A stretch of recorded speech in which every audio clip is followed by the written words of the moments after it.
পর্দা নামল ঢাকা আন্তর্জাতিক বাণিজ্য মেলার। শনিবার বিকেলে সমাপনী অনুষ্ঠানে বাণিজ্য উপদেষ্টা বলেন, আগামীতে দেশীয় সম্ভাবনাময় শিল্প প্রতিষ্ঠানগুলোকে মেলায় আনার উদ্যোগ নিচ্ছে সরকার। অনুষ্ঠানে জানানো হয়, এবার স্থানীয়ভাবে বেচা কেনা হয়েছে প্রায় ৩৯৩ কোটি টাকার পণ্য সামগ্রী, আর রপ্তানি আদেশ এসেছে ২২৪ কোটি টাকারও বেশি। মাসব্যাপী ঢাকা আন্তর্জাতিক বাণিজ্য মেলার শেষ দিনে ক্রেতা দর্শনার্থীদের ভিড় পুরো এলাকায় উৎসবের আবহ তৈরি করে। প্রচুর লোক আসছিলেন কেনাকাটা করতে, কেউ দেখতে আসছিলেন, কেউ বাণিজ্য চুক্তি করার জন্য আসছিলেন। এতে করে অন্যান্য বছর থেকে আমার মনে হয় এবছর ব্যতিক্রমধর্মী। ঘুরতে আসছে, দেখতে আসতেছে, এটাও কিন্তু ভালো প্রচার। পরিবার পরিজন নিয়ে ঘুরে দেখতে আসেন অনেকেই, কিনেছেন তাদের পছন্দের সব জিনিসপত্র।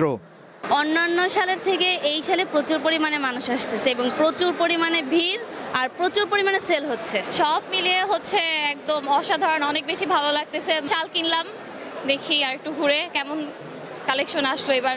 মেলার সমাপনী অনুষ্ঠানে বক্তারা জানান, এবারে রপ্তানি আদেশ এসেছে ২২৪ কোটি টাকার বেশি। এছাড়া স্থানীয়ভাবে বেচাকেনা হয়েছে প্রায় ৩৯৩ কোটি টাকার পণ্য সামগ্রী।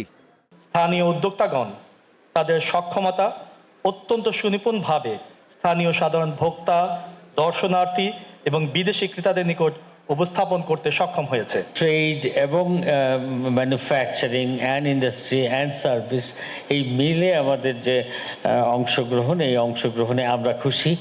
বাণিজ্য উপদেষ্টা বলেন, মেলার পরিসর বাড়ানোর পরিকল্পনা করছে সরকার। এছাড়া আগামীতে তৈরি পোশাক সহ দেশীয় সম্ভাবনাময় শিল্পগুলোকে মেলায় আনার উদ্যোগ নেওয়া হচ্ছে।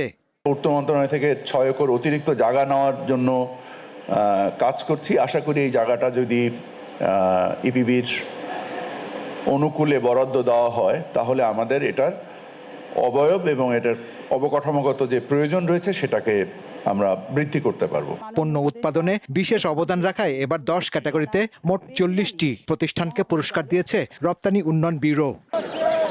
শেষ হলো ঢাকা আন্তর্জাতিক বাণিজ্য মেলার 30তম আসর। ক্রেতা দর্শনার্থীদের উপচে পড়া ভিড় ছিল মেলায়। এই অবস্থায় মেলার পরিধি আরও বড় করার কথা ভাবছে মেলার আয়োজকরা।